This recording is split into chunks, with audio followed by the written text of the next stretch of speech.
Very good morning to one and all.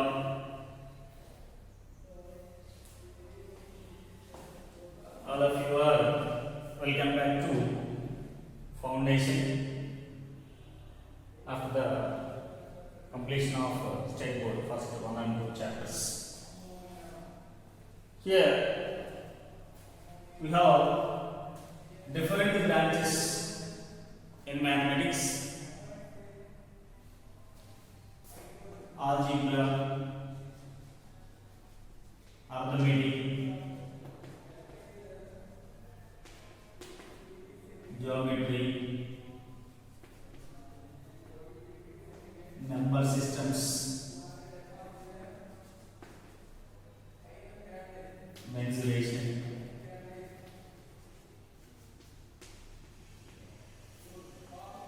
in this algebra completed first. Now we are entered into geometry. Particularly in this class, we have to learn plane geometry.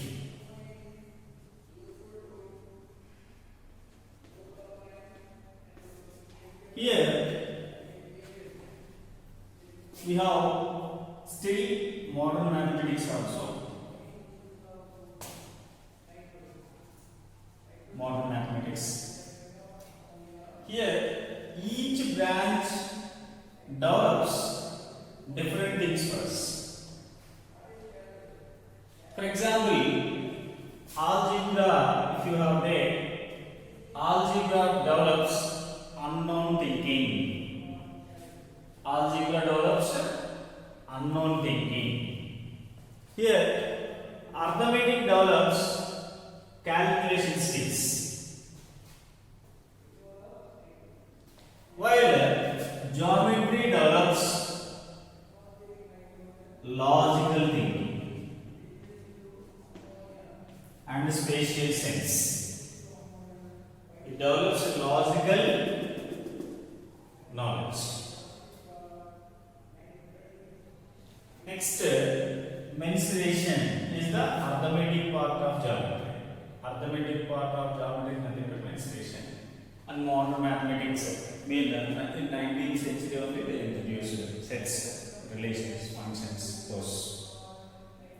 Here, the main difference between algebra and arithmetic, known and unknown things. Well, in case of geometrical approach,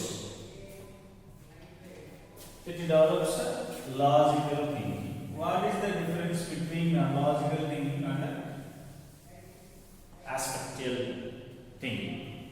For example, here for geometry is taken from two Greek words, geo and metron. Here geo means earth. Metron means measurement.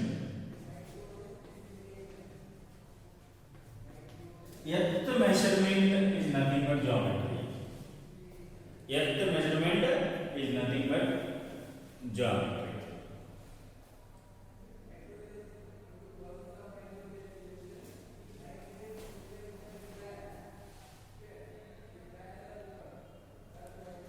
Okay, geometry is taken from these two words. These two belongs to Greek words. Geo means earth, metron means measurement. Earth measurement is nothing but geometry. We are all familiar with some aspects of geometry in earlier classes. Particularly, we have learned basics of geometry. Basic concepts like lines, angles, what are triangles, what are quadrilaterals, what are circles. Basically, we have learned these things, and lines and angles also we have learned in earlier classes. You have to know the reasoning or logic involved for getting such results. Already we are all familiar for that one, that's why. But you must know that the results acquired basing on these observations will not give us the correct knowledge of geometry. Sometimes they may lead to false conclusions. If the observations are defective, sometimes the conclusions drawn from the observations may be true in one situation and may not be true in another situations. That's why we need to aware of these things. Okay, the conclusions drawn from these situations to be taken as universally true, but it is not the correct geometrical method. Therefore, it is essential and necessary to learn geometry in a more systematic and scientific way. To overcome these situations, we must have to know the historical background of geometry. First of all, okay, having understood the various aspects involved in the development of geometry and the essential stage of the structure of geometry and their importance. Okay, this is here historical background of geometry gives us the development of this branch and about the great mathematicians who contributed for it. First of all, the credit of building of the geometry goes to Euclid. Euclid is a great Greek mathematician. Greek mathematician.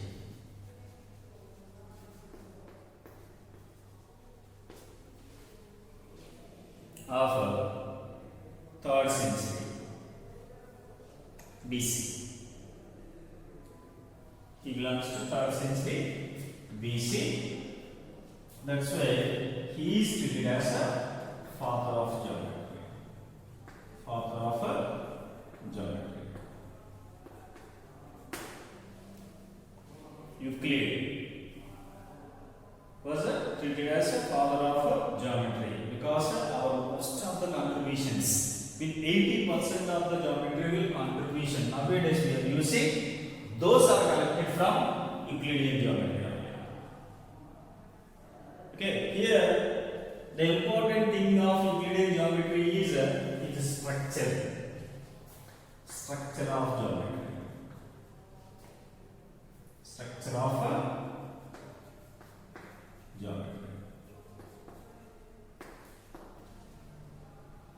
Here his structure of geometry adopted from the nature. That's why this has this much importance.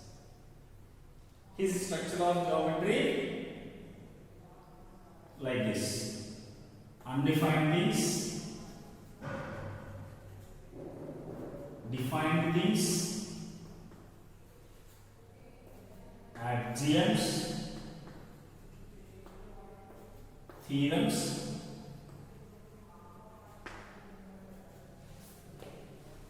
deductions, or corollaries.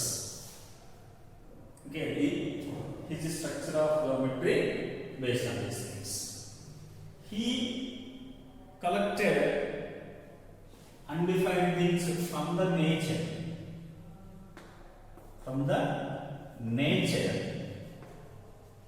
And he adapted to the geometry. That's why his structure of geometry has that much importance. This structure of geometry and the geometrical conclusions, his deductions, all together given in one book, that is The Elements. The Elements. The book was written by Euclid. The book was written by Euclid. The Elements was written by Euclid. with the help of Thales, Pythagoras, Plato, with the help of these people, he completed this one, the elements.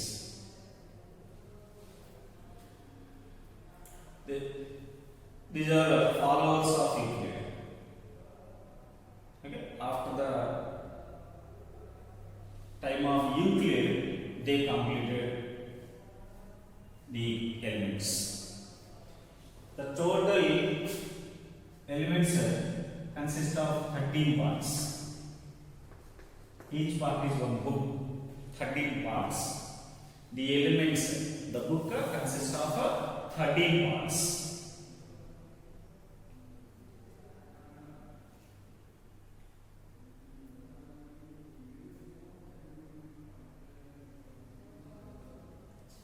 Okay. Next.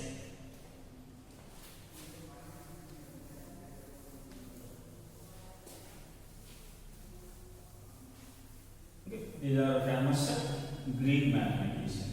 Euclid, Thales, Pythagoras,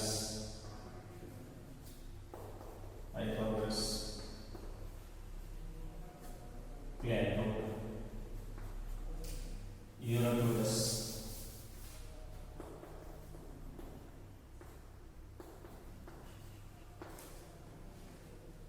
these are famous mathematician, belongs to Greek. While coming to the Indian contribution,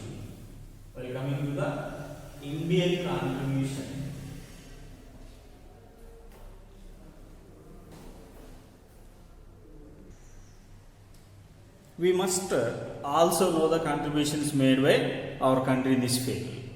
Even from ancient Vedic times, geometry has got a special importance in our country. So it has not been developed systematically through statements, axioms, and theorems and proofs.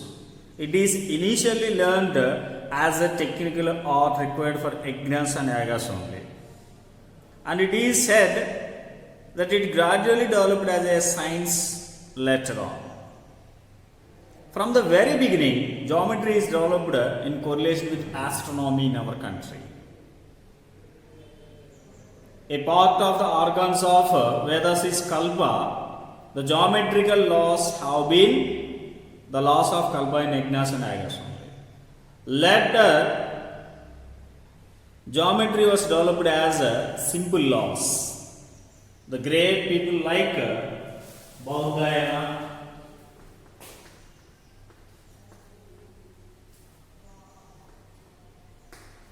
Apastambha, Varahamihira,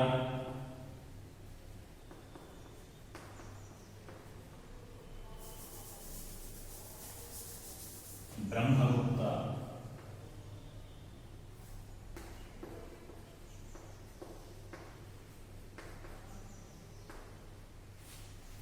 Aryabhatta,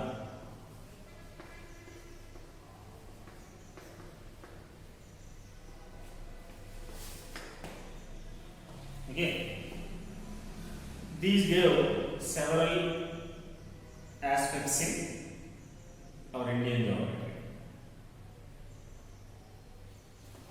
But according to the Euclid's geometry, undefined things for the structure, undefined things, defined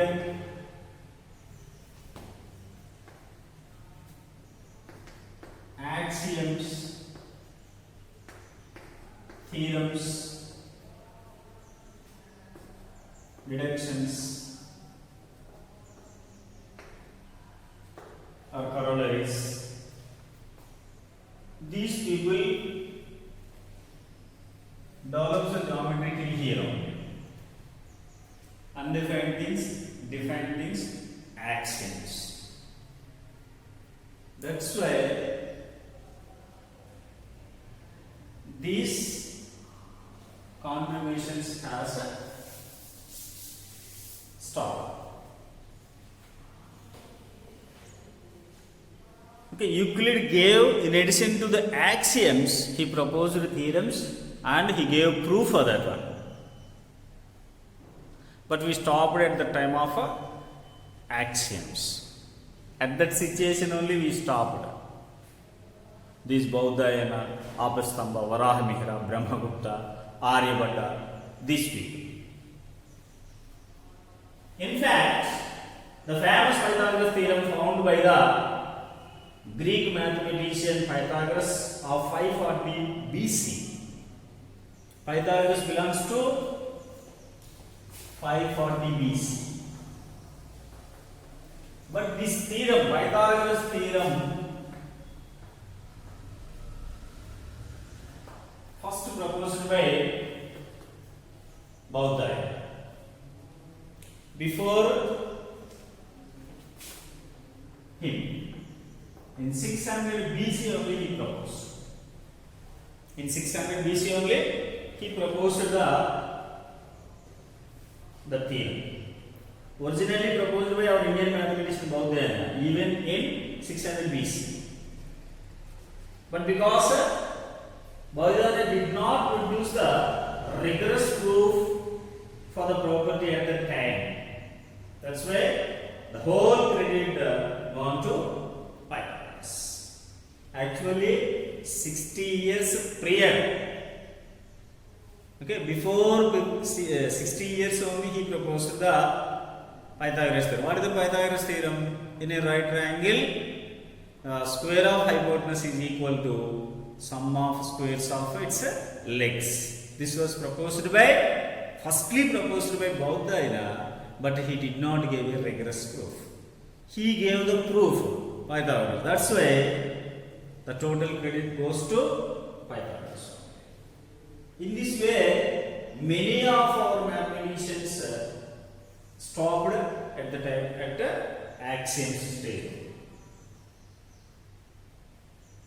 Okay, even earlier than Euclid of 300 BC, the great mathematicians of our country already knew quite well about the theorems on right angle triangles. But a rigorous proof for this theorem was given by the Bhaskara II. This theorem, rigorous proof also given by Bhaskara II.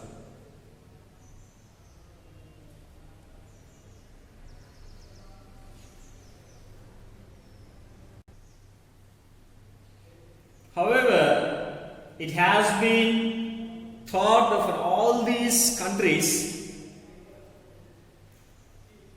that Euclidean model is only perfect model for deductive thinking. The proofs of Euclid only are being followed by one and all nowadays.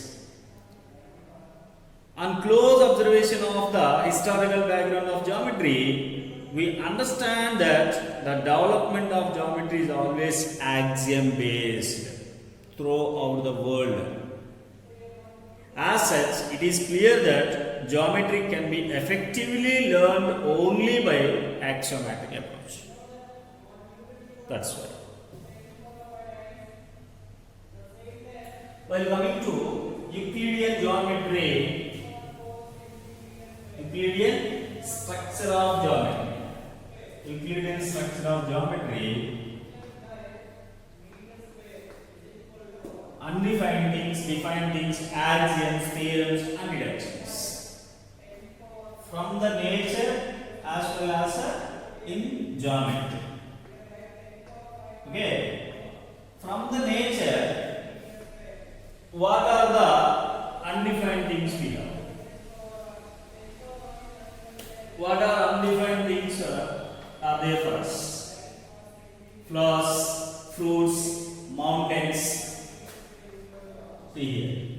Flowers, fruits, mountains, sun, moon, stars. These are all undefined things from the nature. What is the meaning of flower? What is the meaning of fruit? What is the meaning of mountain? mountain? What is the meaning of air? What is the meaning of water? They don't have meaning. These are all undefined things he collected from the nature. And what are the undefined things from the geometry? Line is undefined. Point is an undefined thing. Plane, space. Okay, these are all undefined things from the geometry. What is a point? It's a basic unit of geometry. It shows an exact location. Line is a straight point. Line is nothing but a straight point. Plane extends endless in all directions. Space, the gap between Earth and Sun is called as space. These are undefined things he collected from the nature as well as in geometry. Next, define things. With the help of undefined things, we can give the definition for these ones. We can define these things. Garland,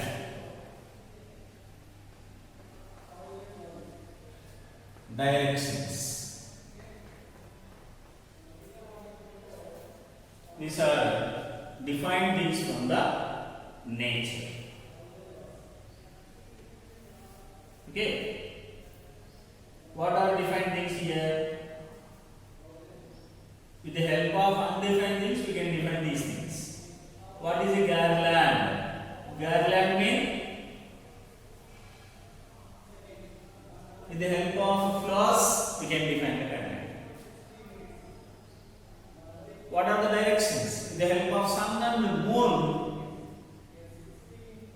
we have different directions. East, west, north, south, southeast, northeast, southwest, northwest.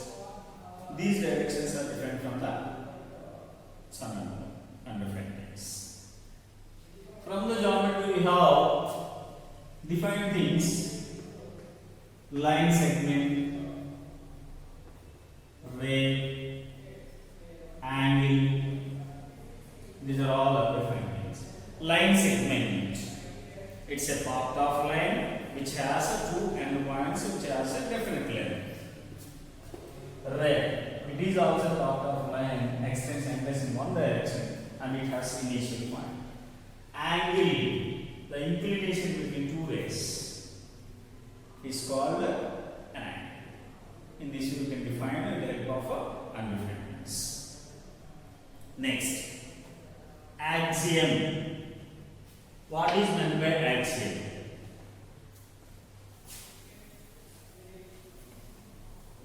Axioms. Axioms are self-evidential things which requires no proof. Axioms are self-evidential things which requires no proof. Self-evidential things which requires no proof. Sun rises in the east and sun sets in the west. We are all aware of sunrise in the east. We know that is true, but we can't prove that thing. Whole is always greater than its part. A whole is always greater than its part. Equals of equals are equal. These are all self-evident truths which requires no proof.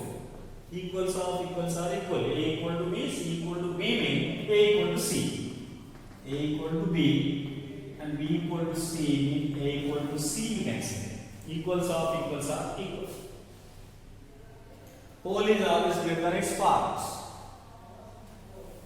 The part of the apple, if you take one apple and cut it into two pieces, one piece always greater than, always less than the apple. Because it have been cut from the given apple.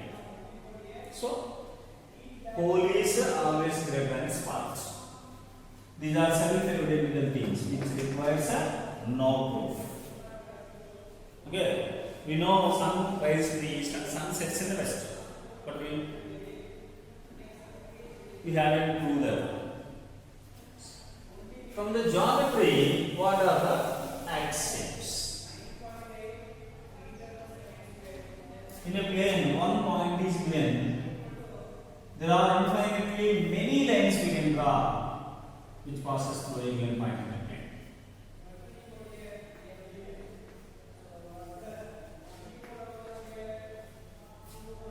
And the 2 points in a plane are given me. There is one and only one straight line is possible which passes through 2 given points in the plane. One and only one straight line and possible it passes through 2 given points in the plane. Okay, in a plane, one line is given L and a point is given A. How many straight lines are possible which passes through A and parallel to A?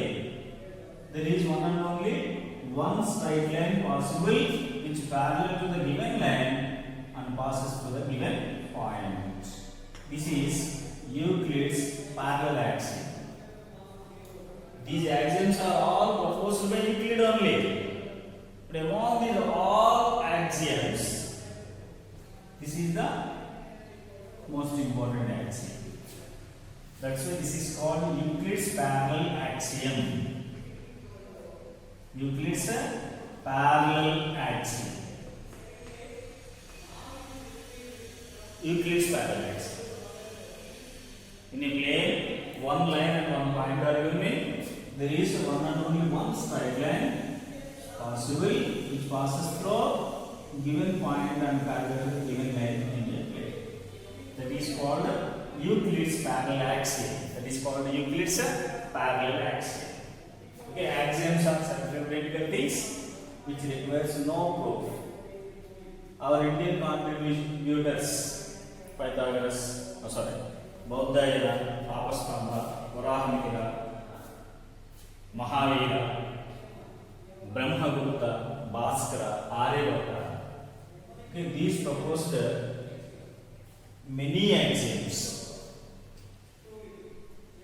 earlier than Euclid, but Euclid gave theoretical and deductive thinking for that. That's why he is a famous. We stopped at the axiomatic approach, but he continued. Now, theorems. There are many theorems in our daily life related.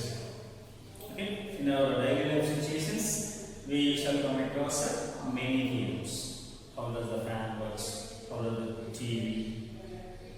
Okay, AC. These are all theoretical approaches from the nature. From the geometry, we have many things. With the help of defined things, undefined things, axioms, we do many things. Means which requires a proof. Okay? These are not self-evident things.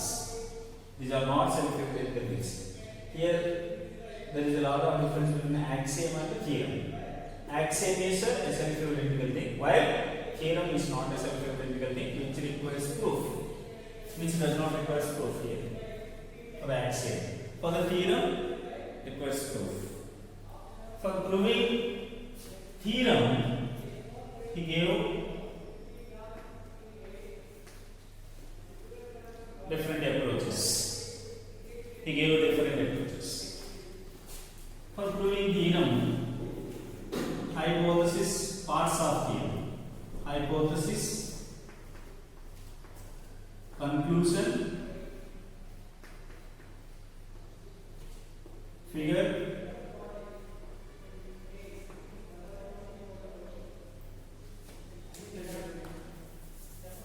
next proof. Okay, in this way he proved the theorems. Hypothesis mean what is the given information in the given statement. Okay, theorem in they give the statement first. From this statement, what is given in the statement that is called hypothesis. What we have to do that is called conclusion. With the help of statement, we require figure. If the given information is not sufficient to prove the given conditions, at that situation we require construction also. We need to construct with the help of those different axioms which were given in the statement. Here, proof.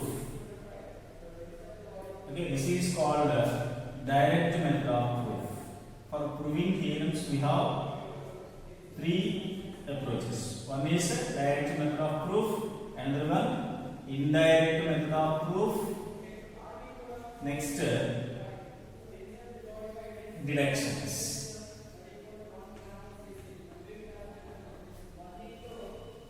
Disproving also can say. Disproving the theorem by a counter example. Disproving the theorem by a counter example. In this three approaches we can prove the given theorems. Most of the theorems were proved by direct method of proof. For the direct method of proof, we have these steps. Statement review. From this statement, what is given that is called hypothesis. What we have to prove that is called its conclusion. According to the given statement, we need to draw a figure. Okay. For proving the given theorem, if we require any additional information, then we need to construct some additional constructions. With the help of some additional constructions, we need to construct. Afterwards, proof in a logical way. This is direct method of proof. Next, indirect method of proof. For indirect method of proof also, we require these things. We require these things, but with the help of a conclusion, we need to take opposite contradictory statement. From that contradictory statement, our assumption is wrong, we need to say. Okay. After the assumptional thinking, we need to say the given statement is wholly correct. In this way, we need to prove the indirect method of proof. With the help of theorem only, you can understand this one. Next, counter example by a disproof. Counter example of reduction. Counter example by a disproof. Okay. They give the statement. No need to require to prove the given statement. With one example, we can say that the given statement is wrong. For example, all the prime numbers are odd. They give one statement. All the prime numbers are odd.